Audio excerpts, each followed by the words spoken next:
Ave María Purísima, sin pecado concebida. Seguimos con el quinto capítulo del libro de Apocalipsis. En el nombre del Padre, y del Hijo, y del Espíritu Santo. Amén. Dios Padre, ayúdanos a reconocer a tu Hijo, a darle la alabanza, el culto, la adoración que Él merece.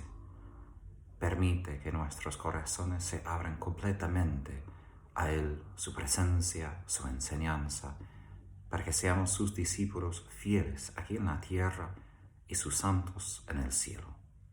Todo eso pedimos en su nombre, Jesucristo nuestro Señor. Amén. María, Madre de Misericordia, ruega por nosotros. En el nombre del Padre, del Hijo y del Espíritu Santo. Amén. Seguimos con el capítulo, versículos 6 a 10. Entonces vi de pie, en medio del trono y de los cuatro vivientes y de los ancianos, un cordero, como degollado. Tenía 7 cuernos y 7 ojos, que son los 7 espíritus de Dios, enviados a toda la tierra. Aquí hay una diferencia grande entre lo que Juan había escuchado de uno de los ancianos y lo que él ve con sus propios ojos. El anciano había dicho que el león del tribu de Judá, el retoño de David, puede abrir los sellos. Pero lo que ve Juan es un cordero. Ahora, leones son los que comen corderos, y los corderos son justo la presa de leones. Entonces, hay aquí algo de una paradoja, porque estábamos esperando una figura real, fuerte, vencedor. Y aquí vemos un cordero, y justo degollado. La palabra en griego quiere decir que ha sufrido violencia, que fue matado, asesinado, y particularmente por razones de sacrificio, o en el templo, o simplemente para comer.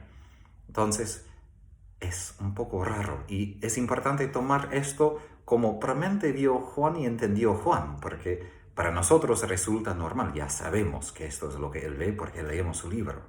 Pero si ponemos a nosotros mismos en su persona, es raro. Estaba esperando esto y ahora ve un cordero degollado, pero de pie.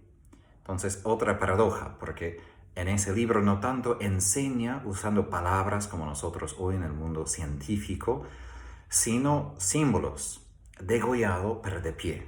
Es decir, al mismo tiempo que este cordero sufrió violencia, perdió su vida de un modo pasivo, podemos decir, que ofreció su vida, a la vez está de pie, todavía es vivo, es capaz de hacer todo lo que el anciano había dicho. Entonces, hay aquí el misterio de la muerte de Cristo, que en su debilidad Jesús ha vencido la muerte, Satanás y el pecado. No por la fuerza como del león que puede simplemente consumir con violencia, pero justo como alguien que sufrió la violencia, ahora está de pie, ahora es capaz de abrir ese libro, de quebrar los sellos y de cumplir todo el plan de Dios. Y para nosotros también, para entender lo que va a pasar en el futuro con las catástrofes, vamos a enfrentar muchas derrotas, muchas dificultades. Vamos a sufrir violencia, martirio, persecución. Y justo a través de esto vamos a poder vencer como Jesús. Y va a cumplir el plan de Dios. No aparte de esas tragedias, pero justamente a través de esas tragedias. Porque el poder de Dios se encuentra, como dice San Pablo, en la debilidad, en nuestra debilidad humana. Ahora, este cordero se encuentra en medio del trono. Parece en griego no tanto que está en medio del trono como el Padre, sino que está justo delante del trono. Es decir, que ese cordero, Jesús, tiene el derecho y la capacidad de acercarse a Dios. Cuando los profetas no pudieron acercarse a Dios, Jesús sí puede. Él, sin dar culto, sin pedir permiso, sin necesidad de purificación, Él directamente va a recibir ese libro directamente de Dios mismo. Y Él está en el centro en el sentido que toda esa revelación es revelación, Apocalipsis, la palabra quiere decir revelación, es Apocalipsis, es revelación de Jesucristo. ¿Quién es Él? Y revelación que viene de Él. Y justo sabemos por qué ahora, porque Jesús va a abrir ese libro y darnos a entender qué es esa revelación, qué es este plan de Dios para nosotros. Tenía 7 cuernos, quiere decir que tiene la plenitud de poder.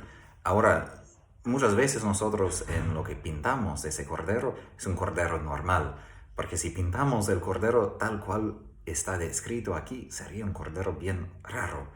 7 cuernos y ahora 7 ojos, que quiere decir omnisciencia, la capacidad de saber todo, de ver todo. Y 7 espíritus de Dios, es decir, la plenitud del Espíritu Santo. Solo hay un espíritu, pero es la manera de decir que Jesús no solamente tiene parte del Espíritu de Dios, como tenían los jueces, los profetas, pero tiene la plenitud de ese espíritu y es capaz de dar ese espíritu a su iglesia y a nosotros. Entonces aquí tenemos una visión de Jesús que es divino y vamos a ver aún más. Se acercó, como dije. Él directamente entra en el centro y tomó el libro de la mano derecha del que está sentado en el trono. No pide, no hace una oración para recibir algo de Dios, tiene derecho. Él simplemente va a la derecha, es decir, Jesús está sentado a la derecha del Padre. Está sentado con el pleno poder, participa completamente en la autoridad, la realeza de Dios Padre. Cuando lo tomó, los cuatro vivientes y los 24 ancianos se postraron delante del Cordero. Para nosotros, quizás es algo normal, estamos acostumbrados que nosotros damos culto a Jesús, adoramos a Él, pero que recordar, es el primer siglo. Eso es un libro más que todo probablemente por judíos, también por gentiles que habían convertido, pero ese libro tiene tantas referencias del Antiguo Testamento que obviamente tenía que ver con judaísmo. Y en el Antiguo Testamento solo hay un Dios, una persona. Pero ahora, en vez de que las criaturas dan culto a Dios Padre, están dando culto a Jesús, se postraron, que es la actitud de adoración completa, que solo merece Dios, solamente merece Él. Entonces, todos los vivientes, es decir, ellos son símbolos de toda la creación, y angélica, y de los humanos, y de la creación, que es decir, de animales, de plantas, de cosas que no tienen vida, todo se postra frente de Él. Tenía cada uno una cítara y copas de oro llenas de perfumes, que son las oraciones de los santos.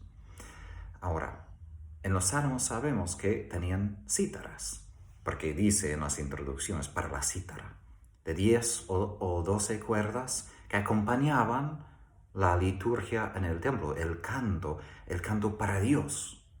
Entonces, aquí todo lo que se refería a Dios Padre en el Antiguo Testamento, ahora vemos aplicado a Jesús y cumplido lo que Jesús dijo al sumo sacerdote justo antes de morir, cuando preguntó, ¿eres tú el Mesías? Y dijo, verás al Hijo del Hombre a la derecha de Dios, que vendrá sobre las nubes con poder. Es decir, aquí está cumplido lo que Jesús dijo y nosotros lo vemos, ¿no? No todos en su tiempo lo vieron porque no tenían fe, pero nosotros ahora tenemos esa visión de quién es Jesús en realidad. Copas de oro llenas de perfumes, que son las oraciones de los santos. Perfumes, incienso, que esas copas son justo al lado de la mesa donde había el pan de la presencia. Cada sábado pusieron unos panes de la presencia, que era símbolo de Eucaristía, símbolo del amor de Dios, en el santuario del templo. Y cerca de eso tenía ese incienso como ofrecimiento cada mañana y cada tarde a Dios. Ahora esto se ofrece a Jesús. Las oraciones, que es símbolo, ¿no? El incienso y el perfume es símbolo de las oraciones, se dirige hacia Jesús, ¿no? Y estas oraciones son importantes porque dirigen el destino del mundo. Nuestras oraciones no son simplemente algo devocional, como he dicho, sino el destino, el rumbo de la historia humana se determina por la oración, porque está justo ahí en el centro del trono el Cordero y nuestras oraciones en la tierra, porque tenemos desde capítulo 4 toda la liturgia celestial, pero esas oraciones de los santos se refieren a nosotros. Santos no porque somos canonizados, sino porque somos bautizados, somos rescatados por Jesús. Porque el Nuevo Testamento llama santos todos sus bautizados, sin referencia a su santidad personal, santos porque Dios nos ha hecho santos por la sangre del Cordero. Y ahí está, subiendo nuestras oraciones. Y cantan un cántico nuevo diciendo, antes de seguir, el cántico nuevo. Tenemos algunas referencias en el Antiguo Testamento. Miriam, después de pasar el Mar Rojo, empezó a cantar. Entonces, el canto casi siempre refiere al rescate, a la redención, ¿no? Y Isaías habla de que cuando el siervo sufriente viene, habrá un canto de toda la tierra por la justicia de Dios que se revelará, ¿no? Entonces, por la acción del nuevo éxodo, por la muerte y resurrección de Jesús, hay un canto nuevo, ¿no?, que brota en el cielo. Es decir, hay una nueva razón para dar alabanza y culto a Dios. No solo porque, como en el capítulo 4, Dios ha creado todo el mundo, existe por su palabra, sino también ahora porque Jesús ha venido, ha muerto y ha resucitado para nosotros. Y da otra razón, un canto que nosotros podemos cantar porque somos cristianos, somos sus santos. Eres digno de tomar el libro y abrir sus sellos, porque fuiste degollado y compraste para Dios con tu sangre hombres de toda raza, lengua, pueblo y nación. El Cordero es digno. Obviamente no es que ellos habilitan al Cordero en decir esto, que Él ahora puede abrir, sino es de reconocer por qué Él puede tomar, por qué Él puede abrir los sellos. Porque es digno. ¿Por qué es digno? Porque fue degollado, ¿no? El canto directamente a Jesús, fuiste degollado. Es decir, Él sufrió esto para nosotros y los efectos de esto, de su muerte, que compró para Dios con su sangre a todos nosotros. Es decir, que nos rescató, no compró pagando a Satanás, sino ofreció a sí mismo a Dios nuestro Padre con su sangre, es decir, con su vida, con todo lo que es de Él, para nosotros, ¿no? Y no simplemente para una nación, sino de toda raza, lengua, pueblo y nación. Quiere decir, todos son incluidos en ese plan.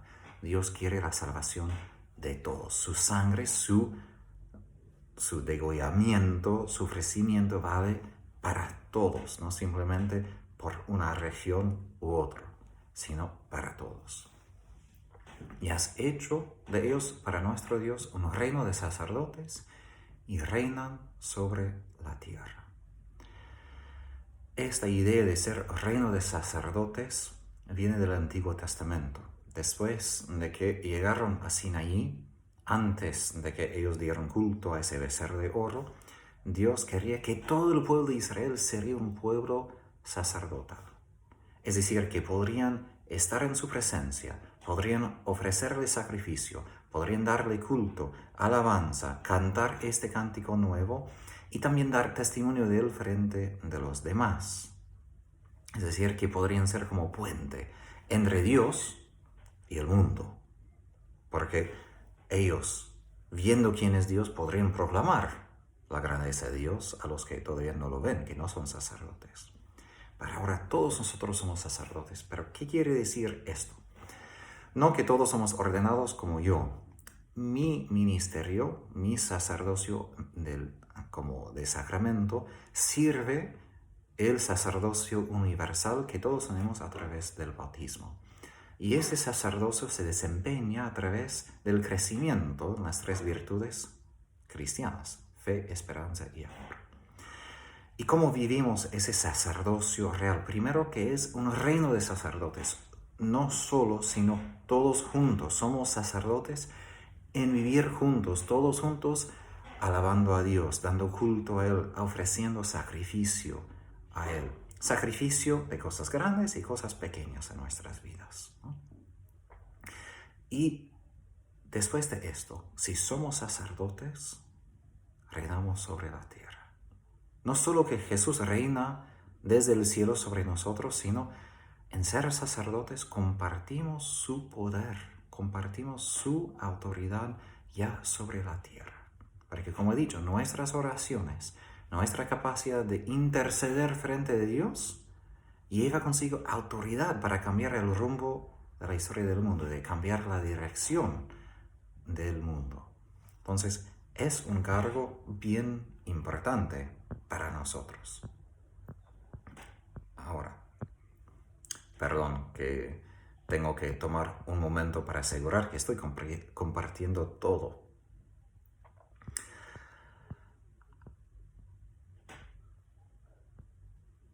Ahora, que Él nos hizo sacerdotes quiere decir otra vez que Jesús es divino, porque solo Dios puede hacer a alguien sacerdote. También quiere decir que la muerte de Jesús tiene una eficacia extraordinaria, porque ninguna persona que es pecador puede acercarse a Dios por su propio mérito. Por eso en el Antiguo Testamento los sacerdotes tienen que ofrecer sacrificio primero por sus propios pecados, por sí mismos, y después por lo del pueblo, ¿no? Y aún en su ordenación, primero tuvo que ofrecer un sacrificio para sí mismo y después ofrecer sacrificios para consagrar y elevar a esa persona como sacerdote frente de él. Pero ese sacrificio del Cordero es suficiente para purificarnos de todo pecado y transformarnos para que podamos estar en su presencia. Es decir, Cristo ha ganado para nosotros una transformación profunda que introduce a nosotros en un vínculo íntimo con Dios como nuestro Padre, que no tiene obstáculos. El obstáculo, el pecado, que impidió que tengamos acceso directo con Dios nuestro Padre. Pero ahora a través de Jesús, todos somos sacerdotes, es decir, somos santificados para poder acudir a Dios y ofrecerle culto, alabanza, sacrificio. Ningún sacerdote del Antiguo Testamento, ningún sacerdote pagano se encontró a sí mismo en esa situación, sin obstáculo, con tanta libertad, con tanto acceso directo hacia Dios. Para nosotros sí, a causa de Cristo, no por nuestros méritos, sino a causa de Jesús.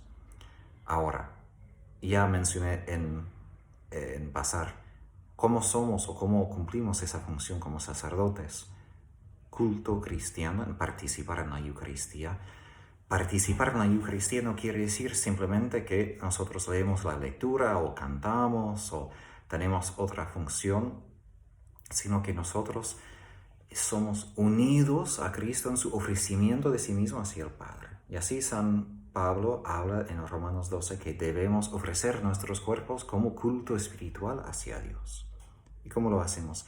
En que en el ofrecimiento, en el ofertorio de la misa, llevamos todo lo que somos, todo lo que ha pasado en la semana pasada, todo lo que sufrimos, todos los gozos, y unimos esto para que cuando el sacerdote alce la hostia, nos alzamos a nosotros mismos, somos como movidos con el Espíritu, con Jesús hacia el Padre como un sacrificio vivo, una hostia viva.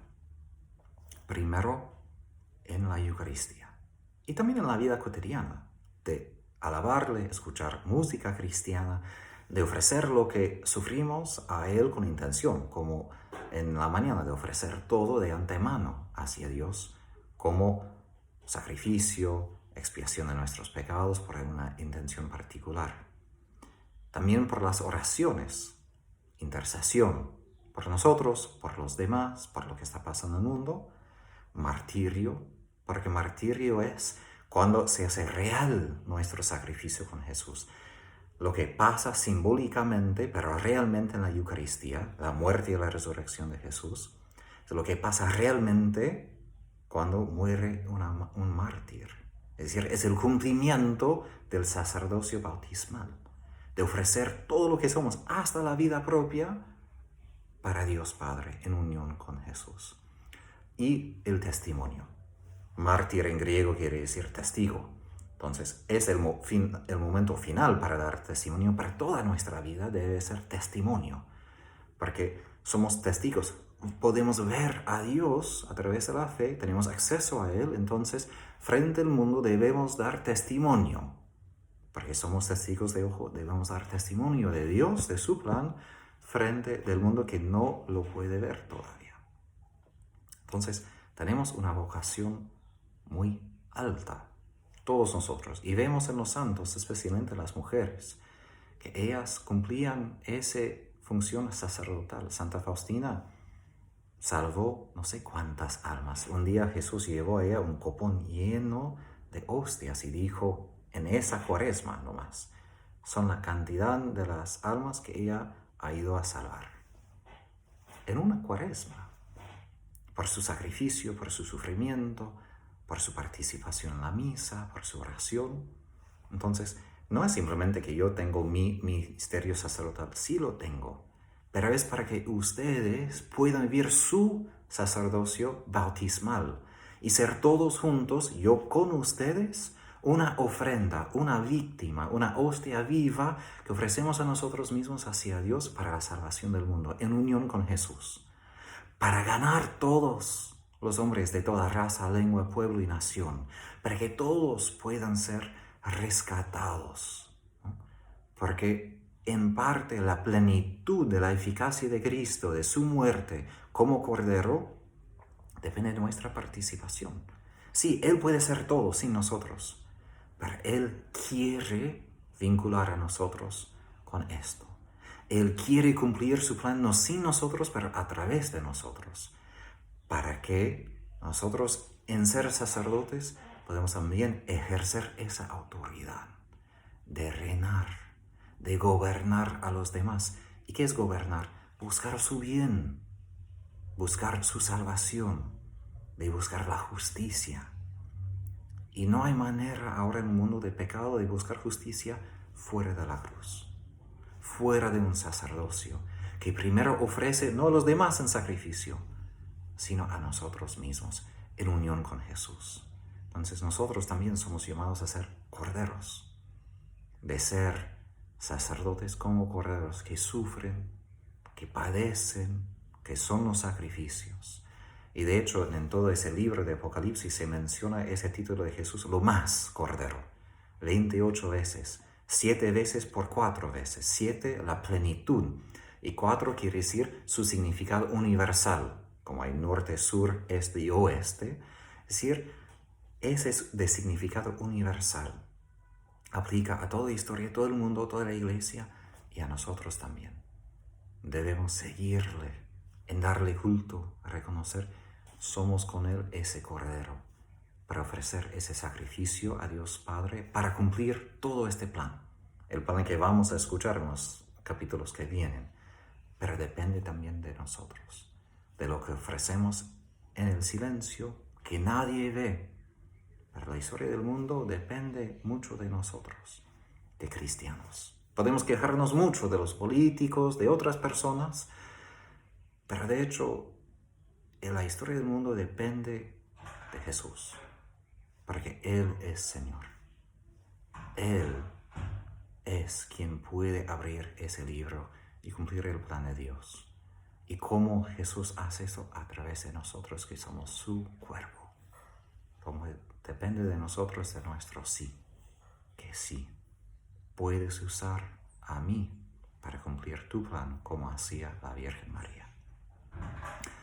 Por la intercesión de esta Virgen, que Dios les bendiga y guarde en el nombre del Padre, del Hijo, del Espíritu Santo.